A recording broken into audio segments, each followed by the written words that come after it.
In March of 1789, the new British settlement at Sydney Cove was still fragile, hungry, and anxious. The first fleet had arrived a little more than a year earlier, and the colony's survival depended on strict rationing, exhausting labour, and constant improvisation. Food stores were never as secure as the officials had hoped, and the land around the camp did not immediately yield dependable crops. In this pressure cooker, discipline mattered, but so did temptation. Some convicts and even some free personnel looked beyond the settlement for anything that could be taken, traded, or eaten. Botany Bay lay to the southeast of the main camp and was already heavy with meaning. For the British, it was a named landmark from earlier voyages and a place associated with the first plans for settlement. For Aboriginal communities, it was part of a living landscape, country, where fishing places, paths, and resources were embedded in law, kinship, and obligation. By early 1789, there had been contact, curiosity, and tension. People watched one another, tested boundaries, and tried to interpret unfamiliar behavior. But property did not mean the same thing on both sides, and violence could erupt quickly when one group read an action as theft or attack, and the other read it as opportunity or necessity. Against this background, a party of 16 convicts left the settlement without authorization and made their way toward Botany Bay. Their purpose, as described in surviving accounts, was not peaceful exchange. They intended to seize equipment and weapons from local Aboriginal people, particularly fishing gear and spears, items that were both practically useful and symbolically significant. Fishing lines, nets, and spears were not just tools, they were extensions of livelihood and authority, tied to skills, seasons, and rights. For desperate men inside a penal colony, however, such objects could look like quick solutions, a way to feed themselves, a way to arm themselves, and a way to escape the daily grind of rations and punishment. Why did it happen then? The colony's shortages were part of the answer, but not the whole answer. The convicts who slipped away were acting inside a system where many felt they had little to lose. Rations could be reduced, work could be brutal, and the chances of improvement were slim. Some convicts also believed, wrongly, that Aboriginal people could be bullied without consequence, or that small groups could intimidate families and take what they wanted.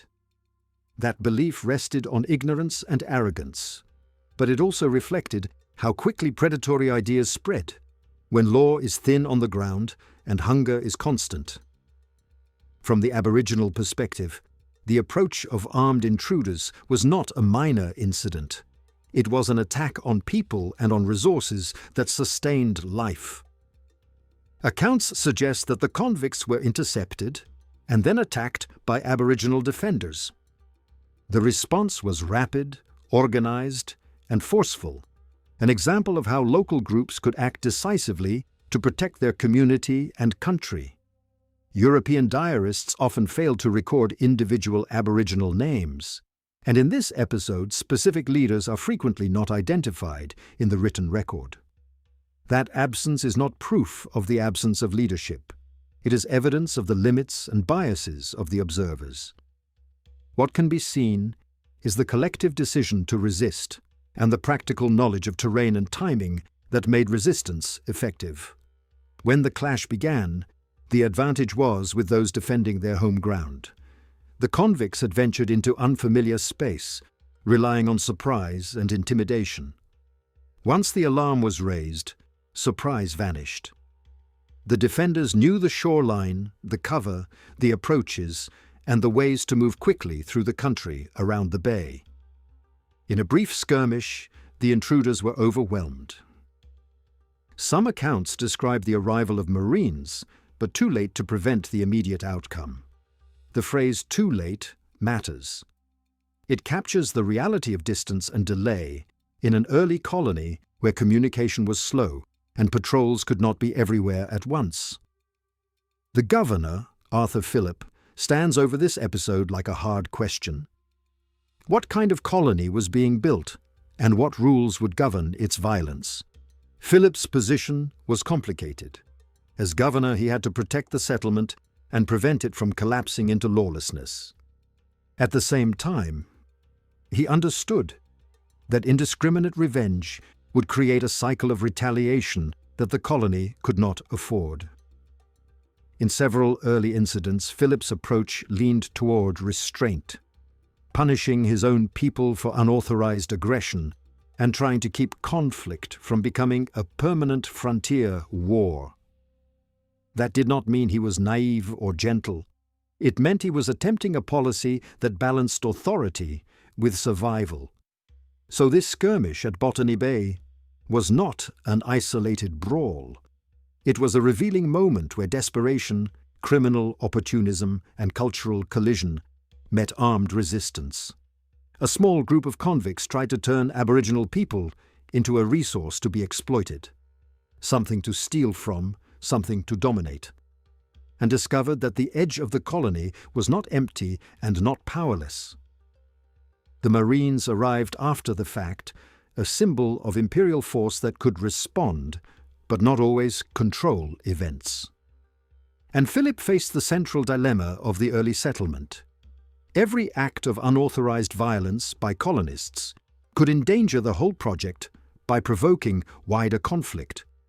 In the next part, we will follow what the colony did with the consequences, how officials interpreted the incident, how punishment and messaging were used, and how the fragile relationship around Sydney and Botany Bay tightened into suspicion on both sides. The morning after the skirmish at Botany Bay, the settlement at Sydney Cove had to decide what the event meant. In a young colony, interpretation was almost as important as the facts. If the clash was framed as unprovoked native violence, it could justify harsh retaliation and a permanent militarized posture.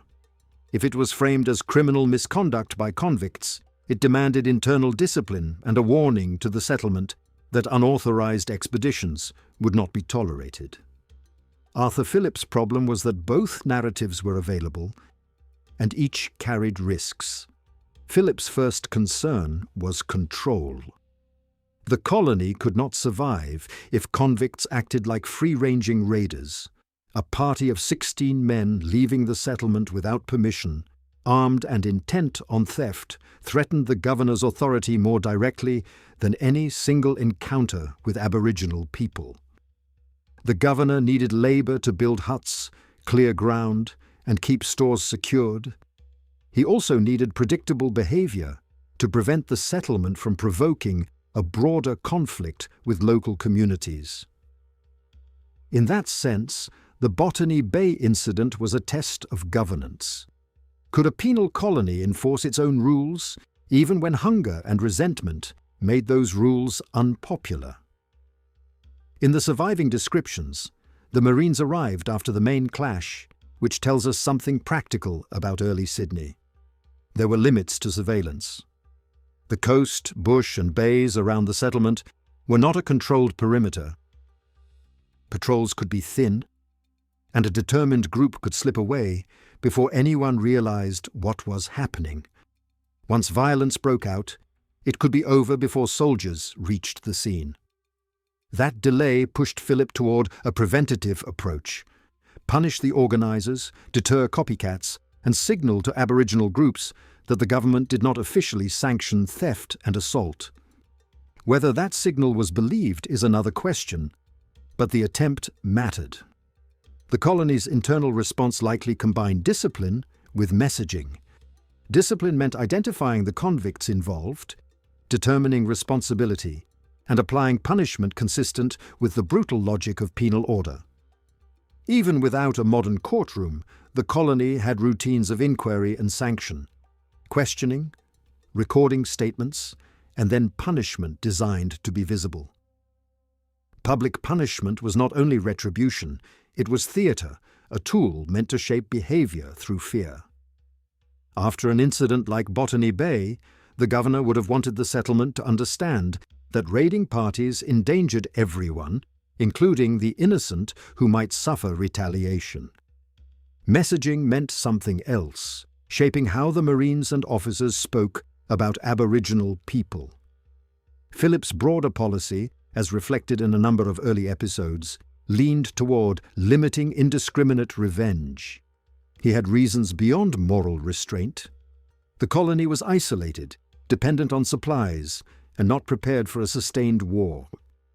A cycle of retaliation could cut off fishing spots, water sources, and movement routes. It could turn every trip outside the camp into a battle. Phillip also understood that local Aboriginal groups were not a single unified force, but networks of communities with their own relationships and boundaries. If one group was attacked, others might join in opposition, or at least withdraw from any tentative cooperation. At the same time, Phillip faced pressure from his own people. Fear and anger after a clash could spread quickly. Some settlers and Marines would interpret any Aboriginal resistance as a threat to the colony's right to exist. Others might exploit the incident to argue for harsher measures and more aggressive security. Inside a penal system, rumors could become fuel, stories of ambush, exaggerated numbers, claims that the colony was surrounded. The reality, 16 convicts going out to steal and being repelled, could be inconvenient to those who wanted a simple enemy narrative. Phillip's authority depended on keeping the story anchored in what actually happened. From the Aboriginal side, the meaning of the event was also larger than the skirmish itself. The attempted theft of fishing implements and spears was not just a loss of property. It was an assault on livelihood and safety. Spears were tools of hunting and defense, but also symbols of readiness and responsibility. Fishing gear was tied to daily sustenance. When intruders attempted to seize these items, it communicated that the newcomers might not respect boundaries at all. The swift response at Botany Bay was therefore both practical and political, a defense of resources and a demonstration that raids would be met with force. The fact that European diaries often fail to name specific Aboriginal leaders in this incident should not be mistaken for leaderless action. In many Aboriginal societies, leadership can be situational and grounded in knowledge, seniority, and responsibility, rather than a single permanent chief recognized by outsiders. A rapid defensive response can be coordinated through kin networks and shared obligations. The written record silence tells us more about what British observers noticed and valued than about how Aboriginal groups organized themselves. After the skirmish, the colony's day-to-day contact with surrounding communities likely became more cautious and tense. A single violent episode could change the atmosphere of every encounter. A meeting on a path, a shared shoreline, a moment of exchange. Trust, already fragile, could snap. Aboriginal people might approach the settlement with greater suspicion, expecting further raids. Colonists might travel in larger groups, more armed, more defensive. Each side reads the other's precautions as hostility, and a feedback loop begins. Phillip's strategy in such a moment would have aimed at preventing escalation while maintaining strength. That balance is hard even in well-established states. In a struggling colony, it is almost impossible. The governor could punish convicts and issue orders, but he could not control every hungry man with a grudge.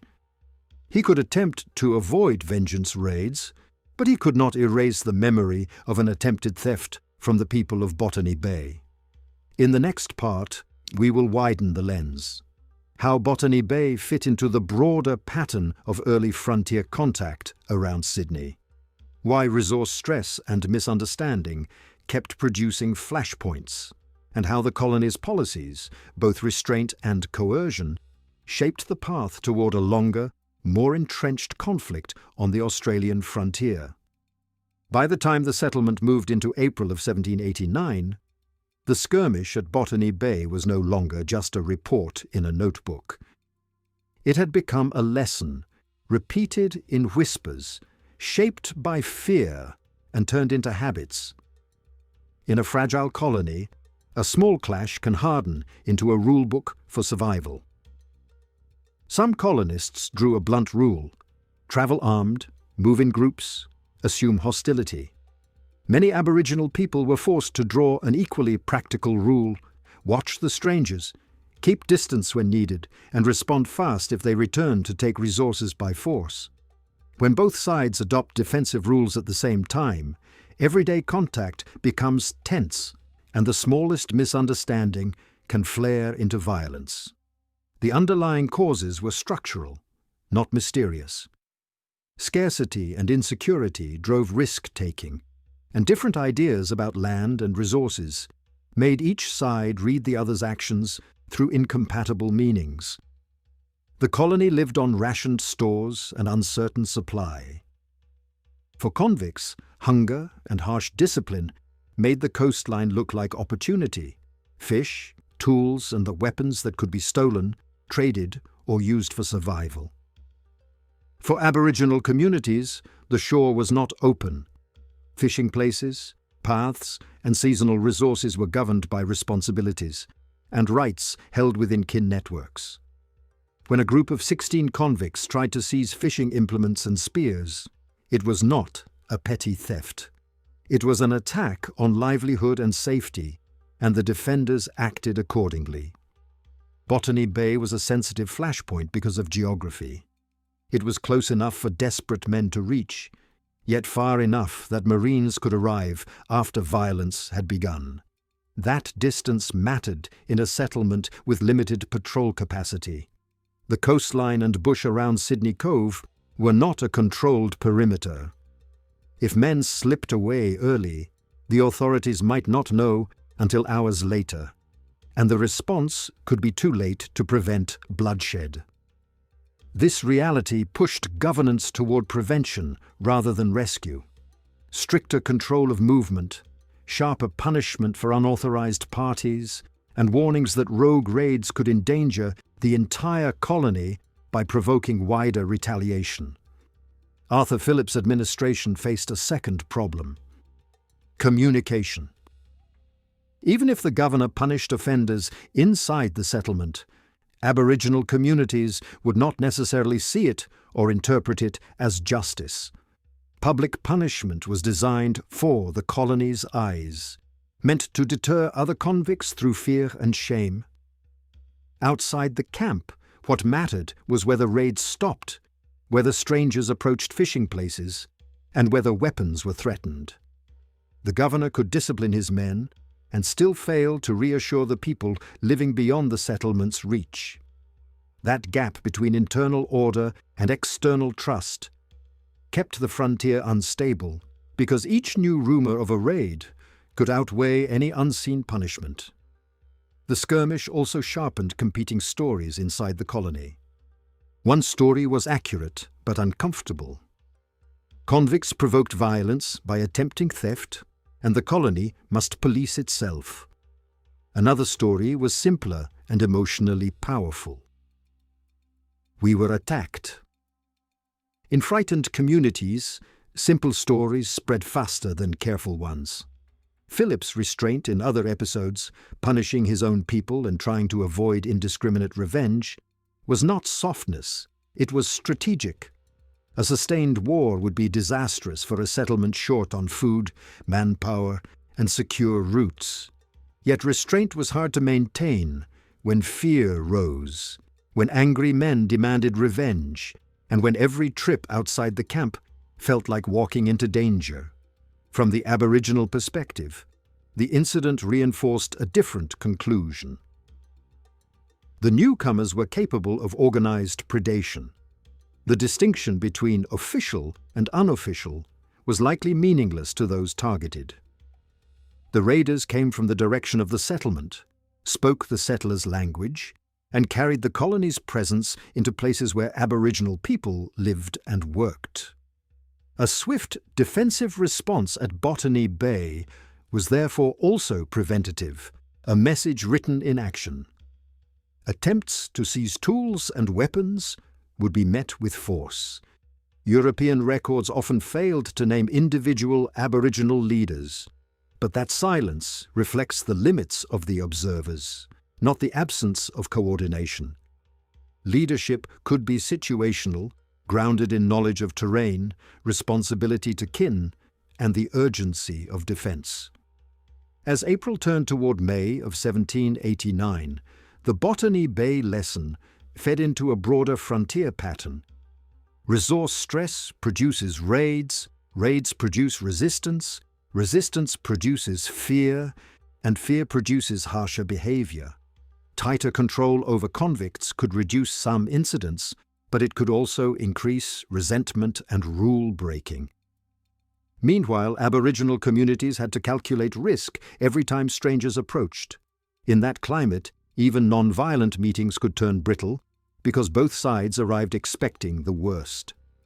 The skirmish at Botany Bay was not a formal war, but it carried the logic of war. Contested resources, armed men, and boundaries enforced through violence. In the next part, we will look closely at how Philip tried to balance punishment with restraint, what not escalating meant in practice, and why even careful policy struggled against the realities of hunger, fear, and a frontier that was forming faster than anyone could control. After the skirmish at Botany Bay, in March of 1789, Arthur Phillip's central task was to stop a single violent episode from turning into a permanent frontier war. The facts, as the colony understood them, were awkward for anyone demanding immediate revenge. A party of 16 convicts had marched out with hostile intent, hoping to plunder Aboriginal people of fishing gear and spears, and they were met with a swift, organised defence. An officer and Marines rushed to the scene but arrived too late to prevent the worst of it, leaving one convict dead and several badly wounded. Philip's first decision, then, was not about strength, but about narrative. Who was responsible, and what lesson would the colony take from it? Philip chose a line that was both pragmatic and fragile. He sought no vengeance against the Aboriginal defenders for that particular clash, because the convicts' purpose had been predatory. Instead, he treated the incident as an internal discipline crisis. Unauthorized violence by colonists was not only immoral by his standards, it was strategically suicidal. The settlement was too new, too hungry, and too thinly defended to survive a cycle of retaliation. A raid against local communities could provoke reprisals, not just against the guilty men, but against fishermen, woodcutters, and anyone outside the camp. In a landscape the British did not yet understand, escalation was a luxury the colony could not afford. That did not mean Philip accepted weakness. His policy was closer to controlled force, prevent rogue attacks, punish offenders, and reserve violence for clear self-defense. In practice, this required two kinds of action at once. The first was coercion inside the camp, identifying the convicts who left, interrogating them, and applying punishment severe enough to deter others. Public discipline in a penal colony was meant to be seen and feared. The second was instruction to soldiers and settlers. Orders meant to curb impulsive attacks on Aboriginal people and to treat theft from them as unlawful. Philip needed his own side to understand that stealing spears or fishing gear was not foraging. It was an act that could ignite wider conflict. Yet even the best policy ran into the realities of early Sydney. Communication was slow, patrol coverage was limited, and desperate men could still slip away. The Marines, who arrived too late at Botany Bay, were evidence of a structural weakness. The colony could not guarantee protection in every bay, on every path, or along every shoreline. Philip could punish after the fact, but he could not always prevent the next incident before it happened. This meant deterrence mattered enormously, and deterrence required both credibility and consistency. If punishment appeared uneven, or if officers turned a blind eye to small thefts, the message of restraint would collapse into resentment and opportunism. On the Aboriginal side, there was an equally important reality. The governor's internal discipline might not be visible, and therefore might not be trusted. Aboriginal communities evaluated risk by outcomes, not by proclamations. If strangers came to the shore again, if they tried again to take equipment, the fact that the governor had punished earlier offenders would not automatically reduce fear. The distinction between official policy and criminal convicts could be meaningless to the people being targeted, especially when the attackers came from the direction of the settlement and carried the settlement's authority in their presence. In that environment, the Botany Bay defense was not only a response to a raid, it was a warning written in action. Attempts to seize resources by force would be resisted. Inside the settlement, Botany Bay also intensified the struggle over how colonists described Aboriginal resistance. Fear tends to simplify, and simplified stories travel fast. It was easier for many to say, "They attacked us," than to admit, "Our men went out to rob them." Philip's restraint, therefore, had a political cost. He had to hold the colony to a harder truth, one that demanded self-control when emotions were demanding payback. This is where his leadership mattered most. A governor who publicly acknowledged provocation and punished the provokers was trying to build a rule-based colony rather than a raiding camp. But rule-based governance in a penal settlement depended on constant enforcement, and constant enforcement created anger among people already living under harsh conditions. The episode also reveals a deeper contradiction that would shape later years. The colony depended on taking land and using resources that Aboriginal people understood as part of country, with obligations and boundaries. Even if Philip tried to moderate violence, the settlement's expansion inevitably pressed into fishing places, paths, and hunting grounds. Each new hut, each cleared patch, each patrol into unfamiliar space was, from another perspective, a trespass. Botany Bay showed how quickly a trespass could become an armed confrontation when combined with theft. Philip's policy could slow escalation, but it could not erase the structural pressure created by settlement itself. By the time the colony moved further into the year, the skirmish stood as a cautionary example for both sides. For the British, that unauthorized raids could trigger lethal resistance and reveal how thin their control really was.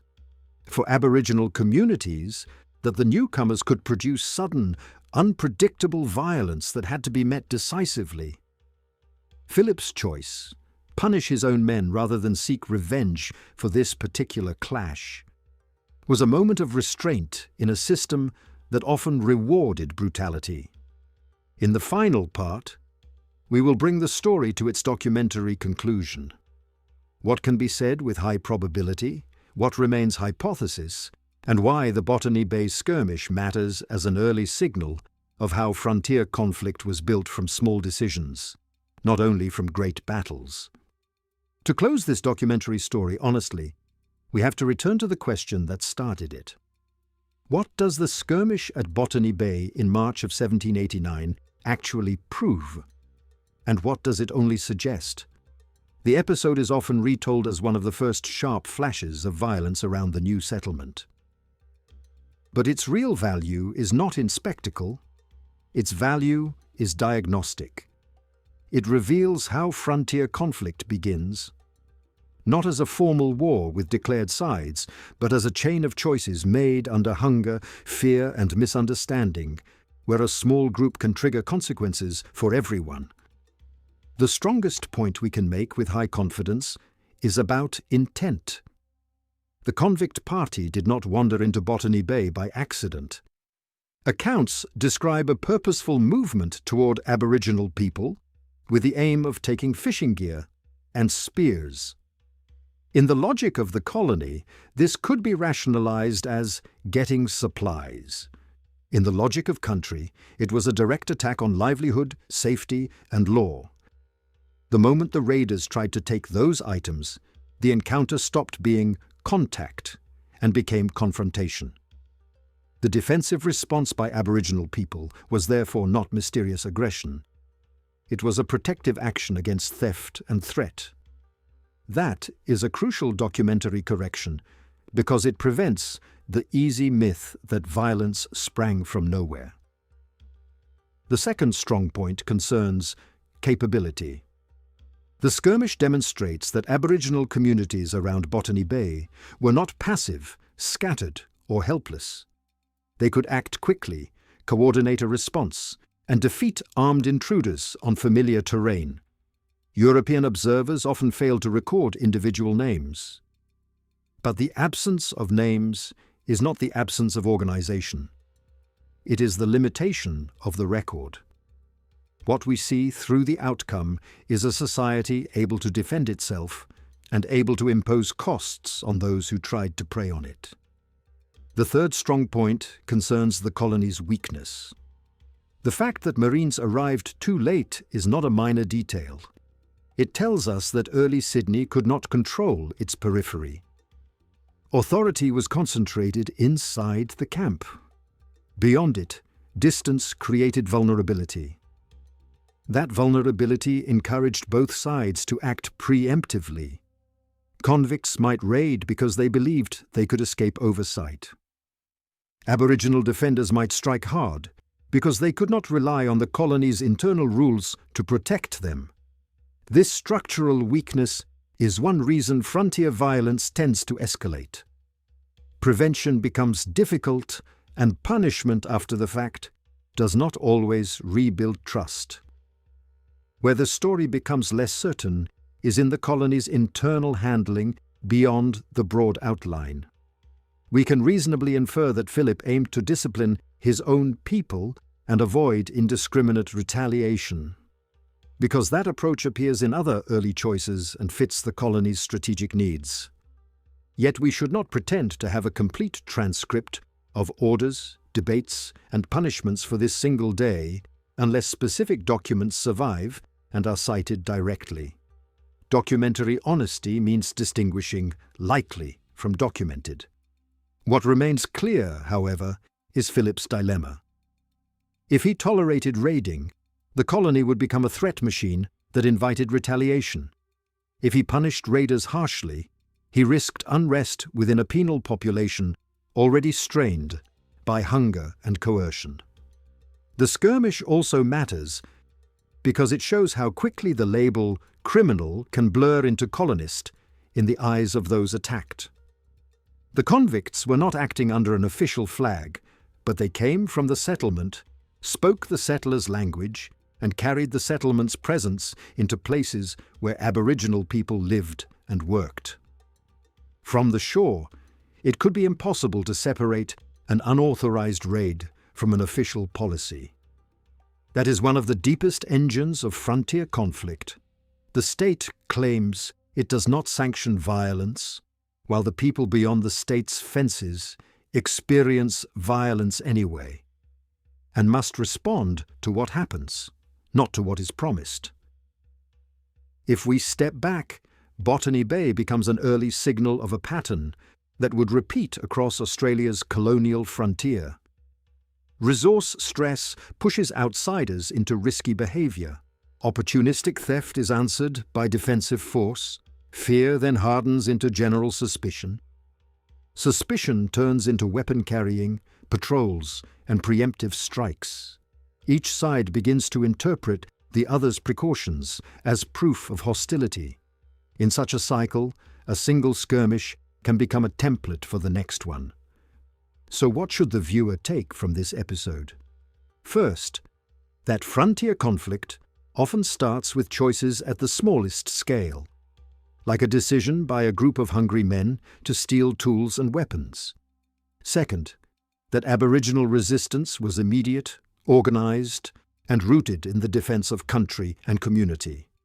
Third, That early colonial authority was brittle, unable to control every movement, and therefore tempted toward harsh deterrence and simplified narratives.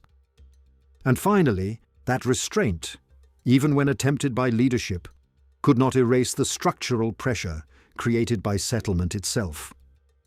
The skirmish at Botany Bay is not the whole story of Australia's frontier, but it is an early, clear window into how that story was built. Not only by grand decisions, but by a clash on a shoreline where one side tried to take, the other refused, and the consequences rippled outward.